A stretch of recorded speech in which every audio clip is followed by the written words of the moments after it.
Bonjour à tous et bienvenue pour notre culte, non pas en direct ce matin, mais enregistré à l'avance. Et voilà, je suis heureux de vous retrouver quand même pour ouvrir la parole de Dieu, la Bible, et pour sonder ensemble les Écritures, afin de savoir ce que le Seigneur a prévu pour nous, ce qu'il a à nous dire encore, la manière dont il veut nous enseigner, la manière dont il veut nous encourager, nous reprendre parfois s'il le faut, et qu'il soit libre encore ce matin, par son esprit, de parler à nos cœurs et de nous faire du bien comme lui seul sait le faire. Et je vous invite, avant d'ouvrir la parole, à nous incliner ensemble dans la prière. Seigneur notre Dieu, nous te remercions pour le privilège que nous avons encore et toujours, cette liberté, Seigneur, malgré tout, malgré les circonstances, de pouvoir recevoir ta parole, de pouvoir ouvrir ta parole. C'est une grâce et on veut te dire merci pour cela. Te prions pour notre pays, Seigneur, nous te prions pour les pays autour, nous te prions pour cette situation, Seigneur, qui perdure tout de même. Et voilà, que tu puisses mettre ta main dessus. Tu es le Dieu souverain, le Dieu qui règne. Et on prie que dans ta grâce, tu nous permettes de pouvoir nous réunir ensemble bientôt. Dans l'optique, Seigneur, de te rendre un culte agréable à travers le Seigneur Jésus, Père. Merci de prendre soin de chacun des nôtres, encore et toujours. Nous te prions de te révéler à ceux des nôtres qui ne te connaissent pas. Nous te prions de bénir tes enfants, de les fortifier, de les encourager. Et veuille nous conduire encore ce matin dans ta parole, parce qu'elle est la vérité et qu'elle est magnifique. Nous te louons pour tout ce que tu fais, nous te bénissons. Au nom du Seigneur Jésus. Amen. Amen. Et voilà, ce matin, on va étudier ensemble la parole, la Bible.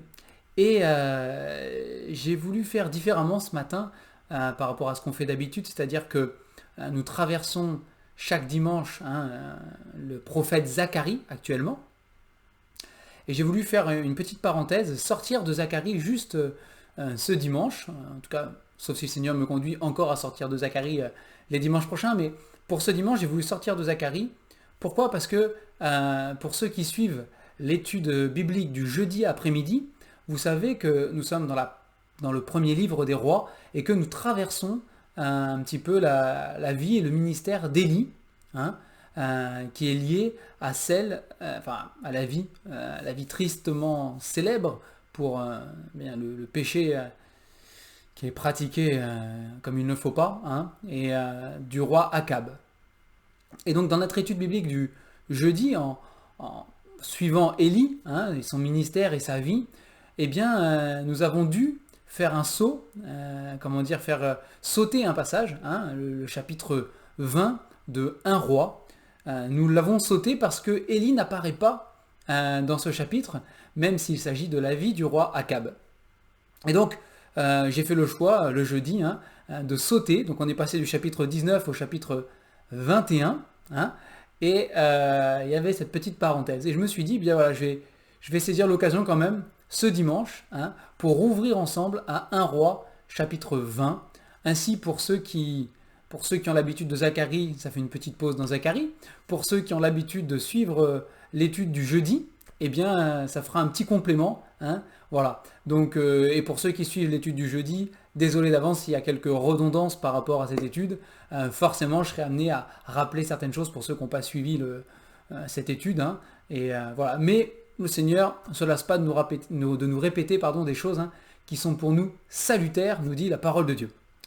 Alors, petite introduction, contexte, pour ceux qui ne suivent pas l'école du jeudi. On peut appeler ça l'école du jeudi, l'étude biblique du jeudi. Donc dans le premier livre des rois, à partir du chapitre 17, et à la fin du chapitre 16, on voit plusieurs personnages qui rentrent en scène dans l'histoire du peuple d'Israël.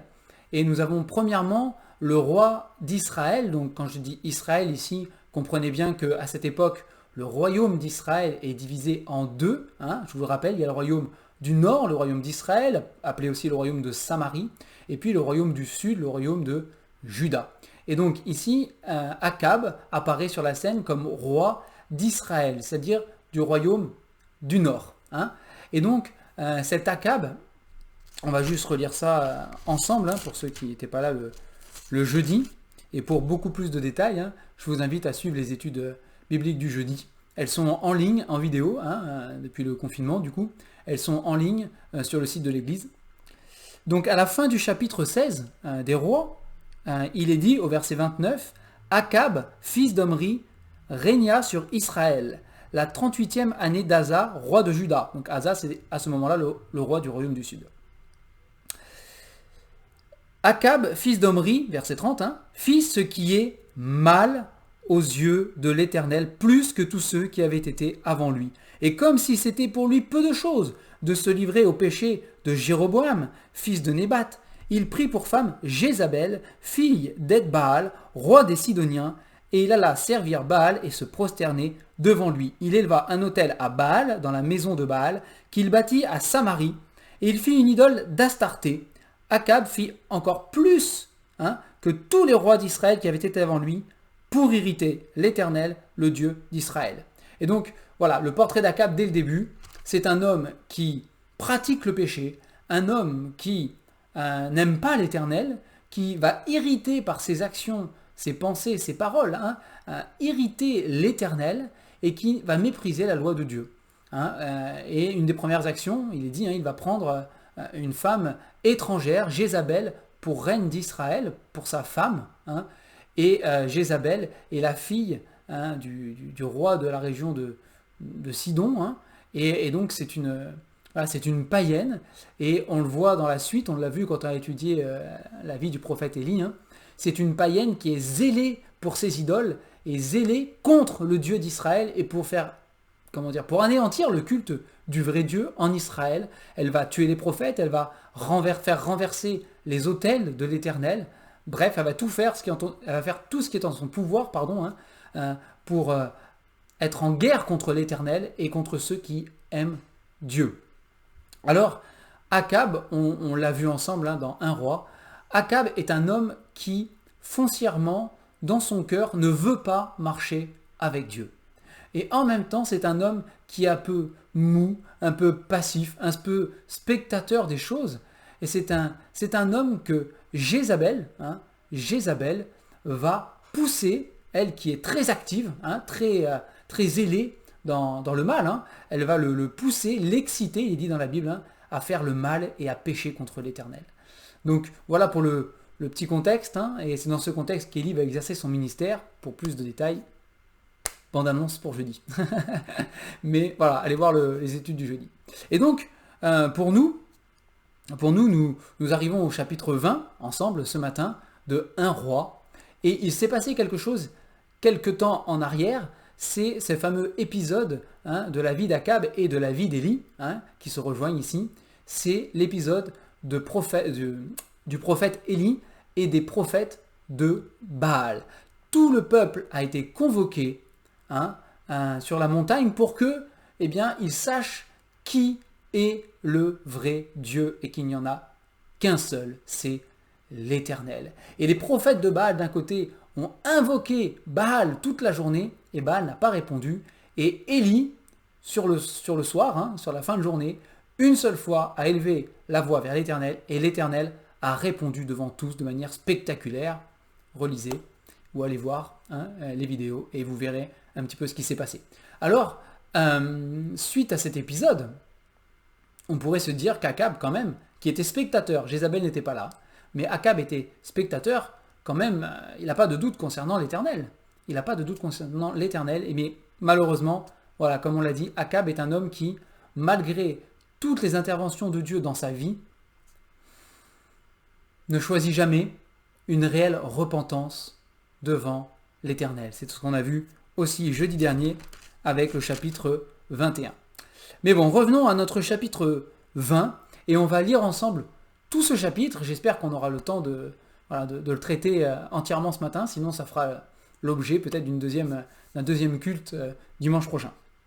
Mais on va le lire en entier, donc Un roi, chapitre 20. Ben-Hadad, roi de Syrie, rassembla toute son armée. Il avait avec lui 32 rois, des chevaux et des chars. Il monta, mit le siège devant Samarie et l'attaqua. Il envoya dans la ville des messagers à Akab, roi d'Israël, et lui fit dire « Ainsi parle Ben-Hadad. Ton argent et ton or sont à moi, tes femmes et tes plus beaux enfants sont à moi. Le roi d'Israël répondit, « Roi mon seigneur, comme tu le dis, je suis à toi avec tout ce que j'ai. » Les messagers retournèrent et dirent, « Ainsi parle Ben-Hadad, je t'ai fait dire, tu me livreras ton argent et ton or, tes femmes et tes enfants.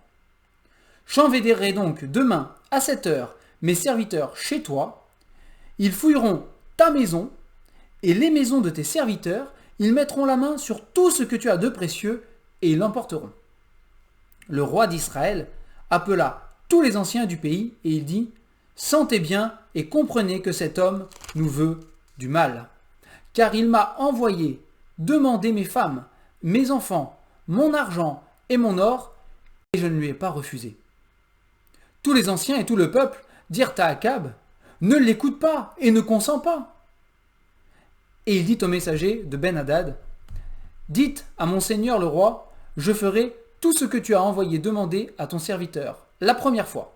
Mais pour cette chose, je ne puis pas le faire. » Les messagers s'en allèrent et lui portèrent la réponse. Ben-Hadad envoya dire à Akab, « Que les dieux me traitent dans toute leur rigueur, si la poussière de Samarie suffit pour remplir le creux de la main de tout le peuple qui me suit. » Et le roi d'Israël répondit, « Que celui qui revêt une armure ne se glorifie pas comme celui qui la dépose. » Lorsque Ben-Hadad reçut cette réponse, il était à boire avec les rois sous les tentes, et il dit à ses serviteurs, « Faites vos préparatifs. » Et ils firent leurs préparatifs contre la ville. Mais voici, un prophète s'approcha d'Akab, roi d'Israël, et il dit, « Ainsi parle l'Éternel. Vois-tu toute cette grande multitude? Je vais la livrer aujourd'hui entre tes mains, et tu sauras que je suis l'Éternel. » Akab dit, « Par qui ?» Et il répondit, « Ainsi parle l'Éternel, par les serviteurs des chefs des provinces. » Akab dit, « Qui engagera le combat ?» Et il répondit, « Toi. » Alors Akab passa en revue les serviteurs des chefs de province, et il s'en trouva 232. Et après eux, il passa en revue tout le peuple, tous les enfants d'Israël, et ils étaient 7000. Ils firent une sortie à midi. Ben-Hadad buvait et s'enivrait sous les tentes avec les 32 rois, ses auxiliaires. Les serviteurs des chefs des provinces sortirent les premiers. Ben-Hadad s'informa et on lui fit ce rapport. Des hommes sont sortis de Samarie. Il dit, s'ils sortent pour la paix, saisissez-les vivants, et s'ils sortent pour le combat, saisissez-les vivants. Lorsque les serviteurs des chefs des provinces et l'armée qui les suivait furent sortis de la ville, chacun frappa son homme, et les Syriens prirent la fuite. Israël les poursuivit. Ben-Hadad, roi de Syrie, se sauva sur un cheval avec des cavaliers. Le roi d'Israël sortit, frappa les chevaux et les chars et fit éprouver aux Syriens une grande défaite. Alors finalement, on va déjà s'arrêter là, c'est déjà pas mal, et on verra si on peut poursuivre ou pas ce matin. Donc, ici, vous avez un épisode donc, de la vie d'Akab, où le royaume de Syrie, de la Syrie, pas la Syrie en un mot, mais la Syrie en deux mots, les Syriens veulent attaquer, le roi de Syrie veut attaquer Israël, le royaume d'Israël, et il l'attaque.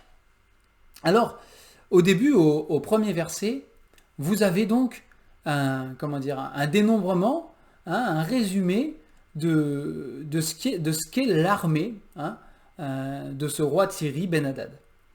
Et vous remarquerez, quand vous lisez un petit peu tout le passage, vous remarquerez la disproportion vraiment de l'armée des Syriens comparée à l'armée d'Israël, comparée à Israël. Ici, il est question d'un roi qui est puissant, qui rassemble toute son armée, qui a 32 rois avec lui. Donc non seulement il y a le roi de Syrie, mais comme vassaux, ou comme alliés, à ce moment-là en tout cas, il a 32 rois. C'est pas rien. Il a des chevaux, il a des chars, et il avance vers Israël, vers Samarie, pour l'attaquer. Donc il est devant la ville de Samarie, et humainement parlant, je vais vous dire, ils ont aucune chance. La ville de Samarie n'a aucune chance humainement parlant. Et puis après vous avez la réaction d'Akab. Et on trouve chez cet Akab, hein, on trouve exactement ce qu'il ne faut pas faire, exactement les décisions qu'il ne faut pas prendre, exactement les paroles qu'il ne faut pas avoir. C'est un exemple, si vous voulez, par le négatif. Hein. Vous prenez la manière dont vit Akab, et c'est valable ici, mais c'est valable en général, vous prenez la manière dont vit Akab, et vous avez un exemple parfait de la manière dont il ne faut pas vivre si on veut plaire à l'Éternel, si on veut plaire au Seigneur. Et donc qu'est-ce qui se passe ici? On l'a lu. Donc ce roi Ben-Hadad va envoyer un émissaire, hein, un messager, des messagers, auprès d'Akab, roi d'Israël. Et donc le roi va recevoir donc ces émissaires, et voici ce que l'émissaire dit au verset 4. Roi mon Seigneur, excusez-moi, c'est le verset 3. Ton argent et ton or sont à moi, tes femmes et tes plus beaux enfants sont à moi. Le roi d'Israël, verset 4, répondit, Roi mon Seigneur, comme tu le dis, je suis à toi avec tout ce que j'ai. Alors, cette première phrase hein, que les émissaires prononcent, quand il dit, hein, voilà, ton argent et ton or sont à moi, tes femmes et tes plus beaux enfants sont à moi,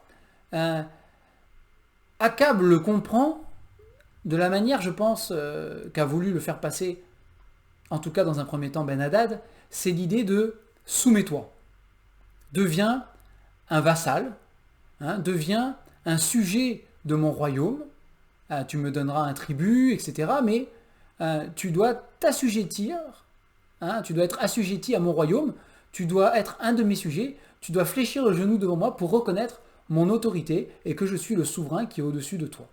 C'est la demande que fait Ben-Hadad à Akab. Ça ne voulait pas dire forcément dans la première phrase qu'il allait rentrer, comme il le dit après, hein, et prendre toutes ces choses, mais l'idée que voilà, cette ville, la ville de Samarie, devait se soumettre et reconnaître pour son roi, son vrai roi, Ben-Hadad. Et que Akab lui-même devait fléchir le genou devant Ben-Hadad, hein, pour le reconnaître comme son roi. Alors, ici, vous avez deux erreurs manifestes hein, d'Akab, qui sont un exemple pour nous à ne pas reproduire. La première chose, vous remarquez que pour cette première question, le roi ne tient pas conseil. C'est-à-dire qu'il prend la décision de répondre seul. Lorsque les émissaires reviendront après, on l'a lu, hein, et qu'il y aura la deuxième question, ou deuxième ordre plutôt, hein, qui viendra, à ce moment-là, il va convoquer les anciens d'Israël. Hein. Mais là, pour la première fois, non, il décide tout seul. Alors, il n'est pas question de Jézabel ici. Est-ce qu'il avait les bons conseils de Jézabel derrière? J'en sais rien. Comme on dit parfois, il vaut sans doute mieux être seul que mal entouré, c'est sûr. Hein. Mais ici, c'est un trait de caractère qu'on trouve ici voilà, chez Akab et qui n'est pas bon. Hein. Vous avez un verset dans les Proverbes qui dit que le salut est dans le grand nombre de conseillers. Hein. Et Akab est un homme qui n'a besoin de personne pour décider. En tout cas, ça dépend des moments de sa vie, hein, parce qu'à d'autres moments, il est capricieux, il n'est pas capable d'agir. Mais à d'autres moments, hein, voilà, dans son manque de maturité, dans l'aveuglement spirituel qui est le sien, eh bien, il prend des décisions sur le vif comme ça, hein, sans demander conseil. Et c'est une grave erreur. C'est une grave erreur. Et frères et sœurs, attention à la manière dont nous prenons aussi nos décisions. Hein. Alors, il y a des décisions personnelles qui ne regardent peut-être que nous, mais il y a d'autres décisions que nous prenons qui vont, comment dire, avoir de l'influence sur ceux qui nous entourent, n'est-ce pas? Et attention à la manière dont on prend les choses en main parfois. Hein. Attention parfois à la rapidité avec laquelle on peut répondre hein, ou faire des choix. Il est bon de s'entourer de conseillers. Après, encore une fois, bien sûr, il est bon de s'entourer des bons conseillers et pas de n'importe lesquels. C'est la première erreur d'Akab ici. La deuxième erreur d'Akab, qui est, je dirais, plus importante encore que la première, c'est que, vous le voyez, il ne consulte pas l'Éternel. Alors, pour ce qui est d'Akab, c'est normal. Il n'a jamais consulté l'Éternel. C'est pas quelque chose qui est étonnant dans la vie d'Akab, hein, le fait qu'il ne consulte pas l'Éternel. Mais là où c'est choquant, c'est pour nous, enfants de Dieu. En tout cas, ça devrait l'être. Ça devrait, hein, quand on lit ces passages, ça devrait nous choquer qu'ils ne consultent pas l'Éternel parce que c'est pour nous, normalement, une habitude. Hein. Et il faut qu'on ait cette habitude, nous, de ne pas réagir comme Akab, mais de consulter toujours en premier l'Éternel. Avant de répondre, avant de faire des choix, de prendre des décisions, d'exercer notre volonté, hein, n'est-ce pas? Sachons en premier consulter l'Éternel. Sachons prier, invoquer le Seigneur, lui demander de nous éclairer, de nous guider. Et par là même, nous reconnaîtrons en même temps hein, que, comme l'a dit le Seigneur Jésus, sans lui, nous ne pouvons rien faire. Nous ne pouvons rien faire. Donc c'est important. C'est important. Et ce sont les deux premières erreurs qu'on trouve ici chez Akab pour cette première requête hein, de Ben-Hadad. Donc c'est la première chose. La deuxième chose, on suit, on continue.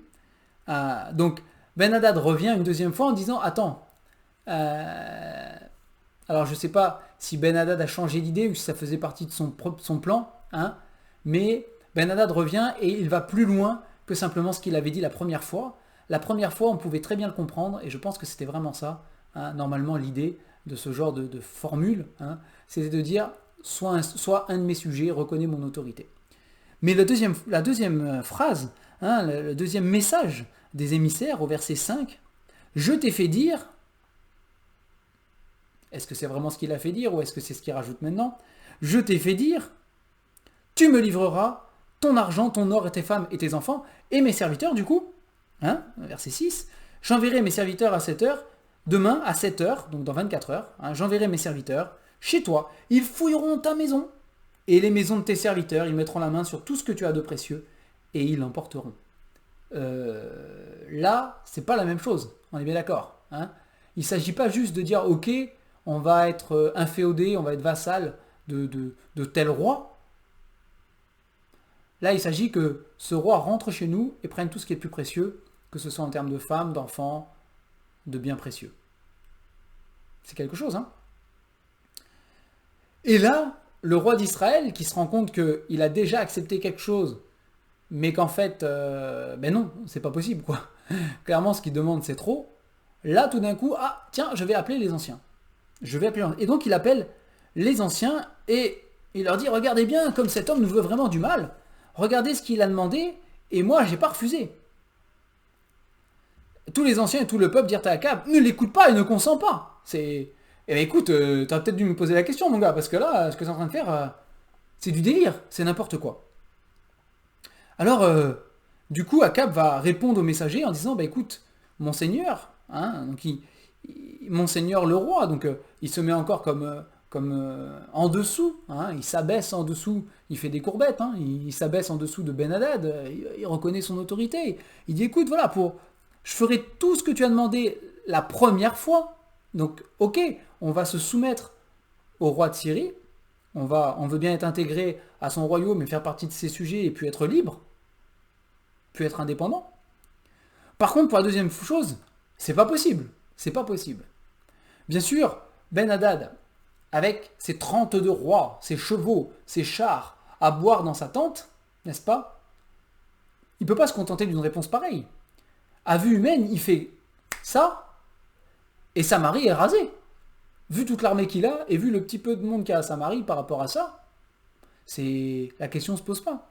Donc il s'en contente pas, hein, et du coup, il va dire cette phrase, que les dieux me traitent dans toute leur rigueur, si la poussière de Samarie suffit pour remplir le creux de la main de tout le peuple qui me suit. Et là, Akab, qu'est-ce qu'il fait comme réponse?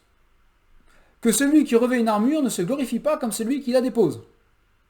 Tout d'un coup, de lâche, d'accord, parce que sa première réaction de se soumettre comme ça, sans discussion, sans rien, c'est de la lâcheté, hein, chez Akab. Et on va voir de toute manière qu'il n'est pas souvent très courageux non plus.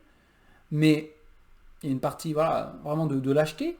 D'un côté, il est capable d'être lâche comme ça, et d'un autre côté, il va être provocateur, hein, en donnant cette réplique au roi, que celui qui revêt une armure ne se glorifie pas comme celui qui la dépose. Ça aurait été aujourd'hui en français, on aurait dit, faut pas vendre la peau de l'ours avant de l'avoir tué. D'accord? Si vous voulez, c'est un peu la même chose. Hein, Et lorsque Ben-Hadad, bien sûr, reçut cette réponse, il était à boire avec les rois sous ses tentes, et il dit à ses serviteurs, faites vos préparatifs contre la ville. Ok? Donc, on revient dessus. C'est important. Il y a plusieurs choses qu'on peut noter ici. Mais premièrement, donc, vous remarquerez que, comment dire, Ben-Hadad ici vient exiger quelque chose que lui pense que ça lui est dû, la soumission. Akab, puisqu'il ne marche pas avec l'Éternel, va céder à cette demande de Ben-Hadad. Et comme on l'a vu du coup derrière, qu'est-ce qui se passe? Ben-Hadad en demande plus. En demande plus. Nous voyons après dans ce qu'on a lu que la volonté de l'Éternel, c'était pas du tout que Israël là soit soumise au roi de Syrie. C'était qu'Israël reste libre dans son pays. À cause de leurs péchés, ils ne le seront plus après. Mais la volonté de Dieu, c'est celle-là. Et Akab, encore une fois, va pécher contre l'Éternel en donnant l'autorité en Israël à un roi païen, au roi de Syrie. Et donc ce que je veux dire ici, et ce qui est important, c'est que quand on commence à faire des compromis avec le monde, avec le péché, avec ce qui est contre la volonté de Dieu, ne croyez pas qu'en faisant un petit compromis, ça va juste s'arrêter là. C'est faux. Et ici, Akab en est une preuve.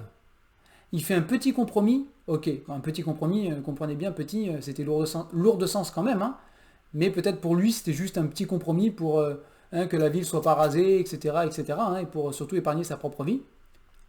Un petit compromis, et derrière, il lui est demandé d'aller plus loin. Et c'est exactement ce que l'ennemi de nos âmes, c'est exactement ce que Satan veut faire avec nous, c'est exactement ce que le péché produit aussi en nous. Si on tolère juste un péché comme ça, si on accorde à Satan une petite victoire dans un domaine de notre vie, alors, que ce soit par le péché qu'on pratique et qu'on tolère, que ce soit par la victoire qu'on donne à Satan dans un domaine, on va dégringoler encore plus loin. Et ce qui va nous être demandé sera d'aller encore plus loin, encore plus loin, encore plus loin, jusqu'à renier le nom du Seigneur Jésus dans nos propres vies. C'est exactement le plan du malin. Et le plan du malin était là pour éloigner encore davantage. Et vous me direz, comment c'est possible? Regardez le résumé de la vie d'Akab. Il marche tellement loin de Dieu déjà, lui. Et pour lui, en plus, c'est pas un enfant de Dieu, on est bien d'accord. C'est, la comparaison s'arrête là. Mais il est déjà tellement loin de Dieu. Oui, mais il peut aller encore plus loin. Il peut pécher encore plus. Et Satan va le tenter pour aller toujours plus loin, toujours plus loin, toujours plus loin. Le roi d'Israël, Akab, il avait la responsabilité devant Dieu, parce que c'est le roi d'Israël, il avait la responsabilité devant Dieu de ceux qui étaient en dessous de lui, de ses sujets. Et les décisions qu'il prenait influençaient tout le peuple derrière lui. C'est quelque chose de gravissime, une énorme responsabilité qu'il avait là. Et d'ailleurs, ça lui sera reproché, on l'a vu un jeudi dernier, mais ça lui sera reproché. Tu as entraîné le peuple à pécher. Entraîner le peuple à ta suite dans le péché. Frères et sœurs, on est tous responsables à notre niveau d'autres personnes, d'une manière ou d'une autre, par l'influence qu'on a sur eux. C'est la responsabilité que le Seigneur nous a donnée. Et prenons garde de la manière dont nous nous conduisons, de la manière dont nous marchons devant l'Éternel et devant ces personnes de qui nous sommes responsables. Parce que le Seigneur demandera des comptes. On l'a vu aussi, mais ce qu'un homme aura semé, on l'a vu jeudi, mais ce qu'un homme aura semé, il le moissonnera également. Alors ici, voilà pour Akab. Donc, encore une fois, même la deuxième fois, il fait envoyer les anciens. Donc, il y a peut-être un léger progrès, mais il ne consulte toujours pas l'Éternel. Et vous savez ce qui est le plus triste dans cet épisode? Le plus triste, moi en tout cas, ce que je trouve le plus triste, c'est que parmi tous ceux qui étaient là, il n'y en ait pas un qui ait dit « Et si on consultait l'Éternel ?» Pas un. En tout cas, c'est pas rapporté. Et je pense que si ça avait été le cas, ça serait rapporté. Il n'y en a pas un là. Parmi les anciens, en tout cas, il n'y en a pas un, c'est sûr. Il n'y en a pas un. Pour dire « Monseigneur, peut-être qu'on devrait aller chercher un prophète de l'Éternel pour demander la volonté de Dieu. » Pas un qui s'en soucie. Même dans ses conseillers, malheureusement, c'était pas les bons, c'était les mauvais. Et il n'y en avait pas un qui se souciait de l'Éternel. Après, ils ne faisaient que reproduire le schéma du roi, puisqu'ils étaient sujets du roi. Et il est dit que Akab les a entraînés à sa suite dans le péché. Ils ont reproduit les schémas, voilà, le schéma qu'ils voyaient. Néanmoins, quand même pas un. Et je trouve que voilà, c'est quelque chose qui ne devrait jamais arriver parmi nous, frères et sœurs. Quand nous nous réunissons pour X raisons, je ne sais pas, que ce soit pour prendre des décisions pour l'Assemblée, pour voilà, prier pour quelqu'un, ou peu importe la raison finalement pour laquelle le Seigneur nous réunit, parfois on se laisse entraîner dans des discussions d'hommes, dans des raisonnements d'hommes, et que c'est triste si parmi nous il n'y en a pas un pour dire « Excusez-moi, peut-être on devrait demander à l'Éternel. Peut-être on devrait lui faire confiance. Peut-être on devrait s'arrêter un moment et demander à l'Éternel. » Et voilà, que ça ne soit pas ainsi dans nos réunions, frères et sœurs, mais qu'au contraire, on puisse être plusieurs à s'encourager les uns les autres. C'est pas pour se juger, mais à s'encourager vraiment les uns les autres dans ce sens-là. Et attendez, peut-être qu'on devrait demander à l'Éternel. C'est important. En tout cas, ici, c'est triste, il n'y en a pas un. Il n'y en a pas un. Et donc voilà, Akab va provoquer, de lâche qu'il est, à se soumettre et faire des courbettes. Il passe à provocateur. Que celui qui met son armure, que celui qui revêt son armure se glorifie pas comme celui qui la dépose. Parle pas trop vite, mon garçon. T'emballes pas. Tu mets ton armure, c'est bien. Le moment où tu la déposeras parce que tu auras vaincu, là on en reparlera. C'est pas gagné d'avance. Mais d'un autre personnage, d'accord, d'un autre roi, d'un prophète comme Élie, on aurait pu dire, waouh, c'est sa foi mise en action. Mais de la part d'Akab, c'est juste qu'il est stupide. C'est de la folie. C'est l'aveuglement du péché qui est là. Et qui fait prononcer ces paroles à Akab. Un Akab, on le voit, qui n'a aucun bon sens. Parce que, frères et sœurs, c'est là où le péché nous conduit.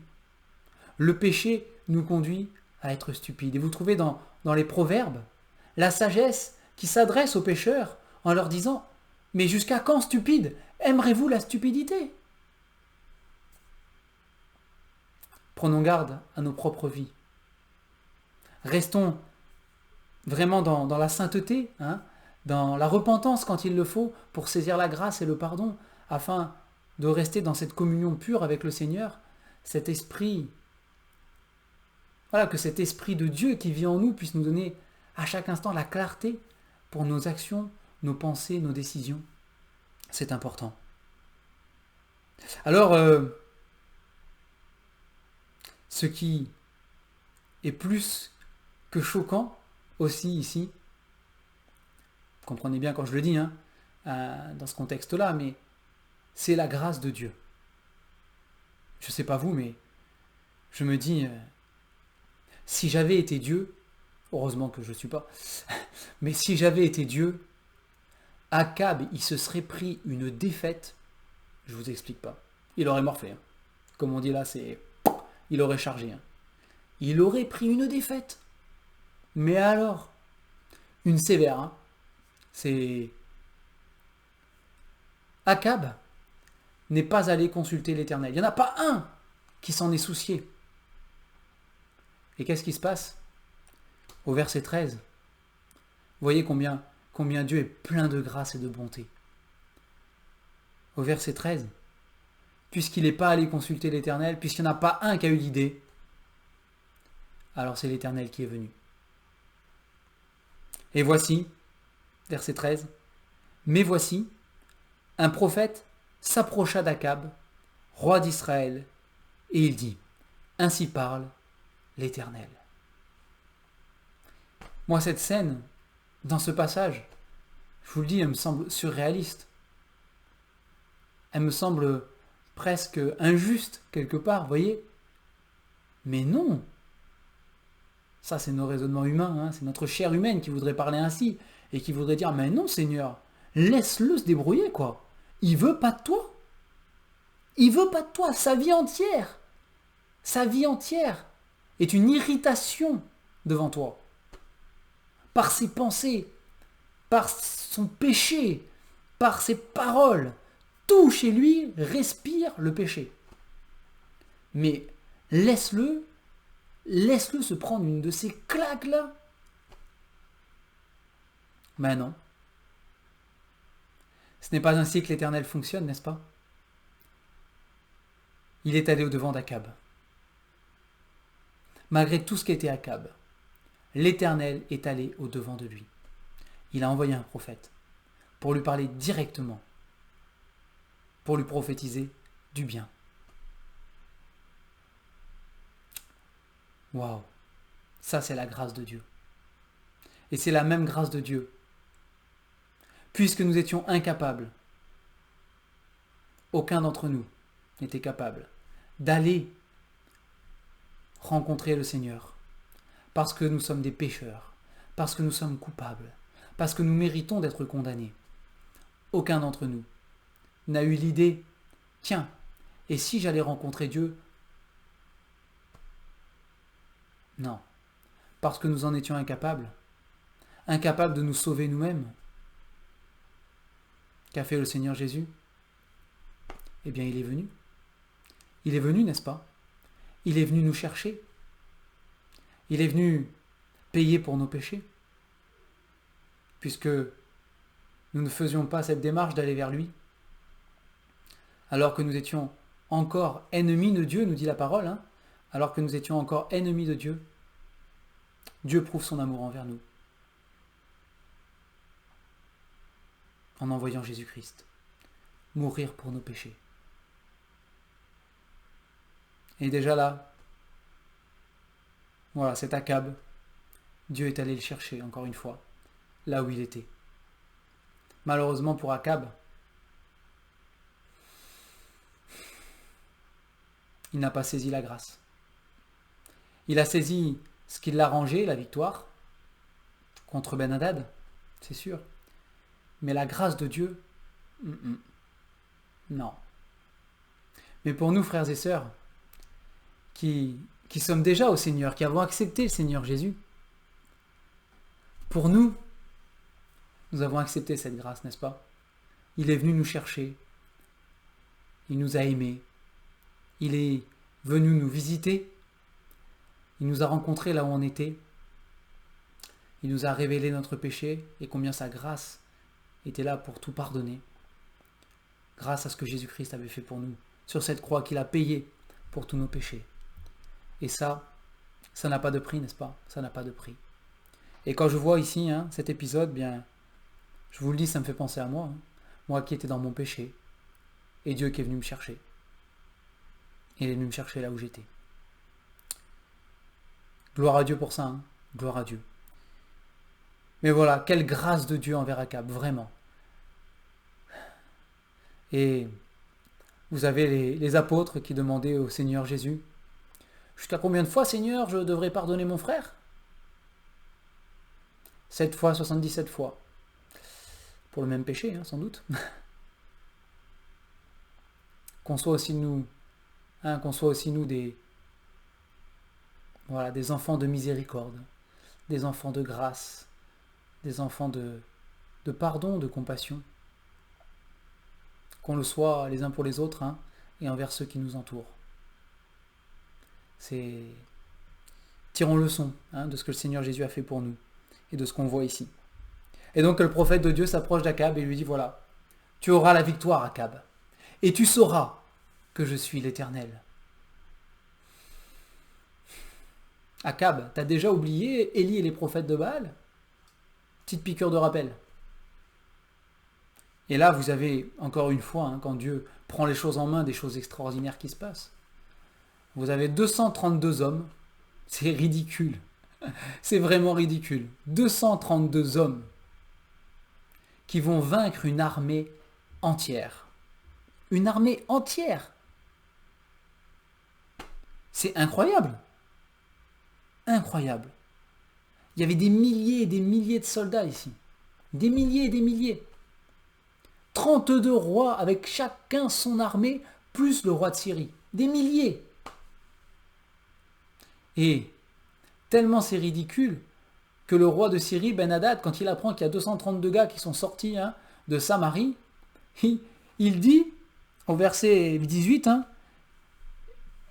il dit à ses hommes, écoutez, qu'ils sortent pour la paix ou qu'ils sortent pour le combat, capturez les vivants. Sous-entendu, vu le nombre que vous êtes et vu qu'ils sont que 232, vous pouvez faire 232 prisonniers. Il n'y a pas de problème. Mais non. Quand l'Éternel agit, nul ne résiste. Nul ne résiste. Et c'est l'Éternel, et il y a de doute pour personne là. Et même, on le verra dimanche prochain du coup, parce qu'on n'ira pas plus loin, mais même les Syriens ont reconnu que c'était leur Dieu. Alors ils n'ont rien compris sur le Dieu que c'était, mais ils ont reconnu que c'était leur Dieu qui avait donné la victoire.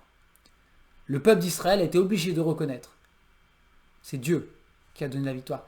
Et même Akab, dans son péché, même dans son orgueil, dans son cœur dur, a été obligé de reconnaître que c'est l'Éternel qui a donné la victoire.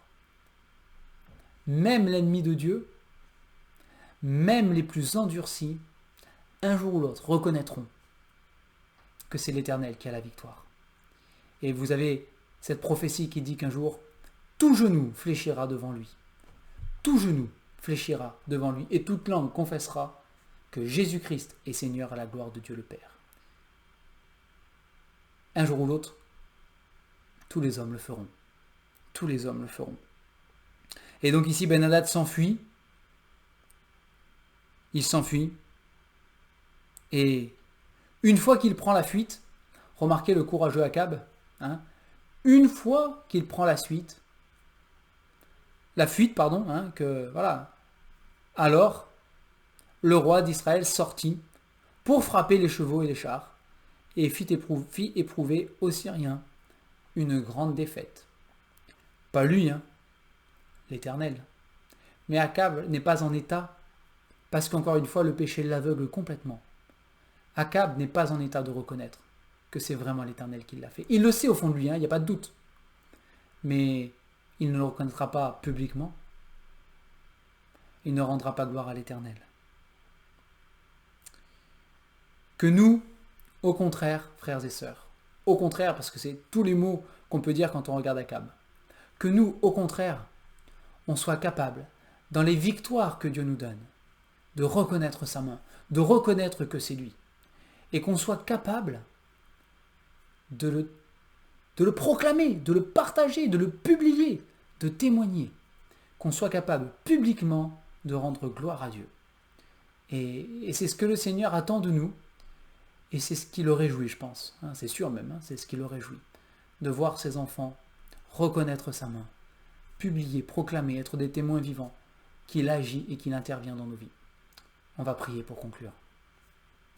Seigneur notre Dieu, nous te remercions pour ta parole, nous te remercions pour les trésors que nous y trouvons, nous te remercions parce que tu nous donnes l'exemple de ce qu'il faut faire, mais aussi de ce qu'il ne faut pas faire, Seigneur, mais tu es là pour nous conduire, pour éclairer nos pas, et nous te rendons grâce pour ça. Seigneur, merci pour toutes les fois où tu es intervenu dans ma vie, dans nos vies à chacun, qu'on te rende gloire, Seigneur, qu'on te rende gloire, qu'on puisse te glorifier en toutes choses. Béni sois-tu notre Dieu, et puisses-tu nous encourager à te consulter en toutes choses, et Seigneur, à savoir t'apprécier dans nos vies, vraiment te mettre en priorité, en premier. Aide-nous aussi à nous entourer de conseillers selon toi, Seigneur, et à ne pas mépriser notre Dieu les conseils qui viennent de toi à travers eux. Nous te louons parce que là aussi tu es fidèle pour prendre soin de nous dans les chaque détail. dans les moindres détails, dans chaque détail de nos vies. Nous te glorifions au nom du Seigneur Jésus Père. Amen.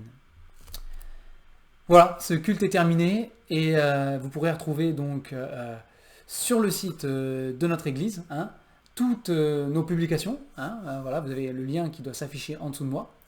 Vous retrouvez sur cette page les directs quand il y en a qui sont programmés sur la page du direct. Je pense que le prochain direct, Dieu voulant, ce sera jeudi prochain, la suite avec Élie dans Un roi. Et puis vous retrouvez également dès à présent la partie louange du culte de ce matin, louange présidence, dans l'onglet culte vidéo. Et également pour les enfants et pour les grands qui se régalent aussi, vous pouvez retrouver Monsieur Chercheur et Madame Réponse pour l'école du dimanche dans l'onglet, la page école du dimanche vidéo aussi sur notre site. Voilà, nous aurons aussi la semaine prochaine donc une étude biblique participative par visioconférence animée par Ramon. Donc ce sera mercredi soir à 19h30 normalement. Si jamais il y avait des petits décalages d'horaire, on vous préviendrait. Et voilà, ceux qui veulent participer, si vous ne faites pas partie de notre assemblée, que vous ne recevez pas les mails, envoyez-moi un mail, contactez-moi et ce sera avec plaisir que on vous aura avec nous pour cette étude. Voilà, donc je crois que j'oublie rien. Pour ceux qui n'auraient pas eu les différents messages ou peut-être qui ne seraient pas au courant, dans cette période de déconfinement, nous ne sommes pas autorisés donc à nous réunir, à organiser des réunions, même à moins de 10, d'accord? Donc nous sommes autorisés à ouvrir les portes de l'église. S'il y a un visiteur qui vient, nous sommes dans le droit de l'accueillir dans le respect des consignes sanitaires, distanciation, etc. etc. Néanmoins, nous n'avons pas le droit d'organiser une réunion ni dans nos murs, ni en dehors de nos murs.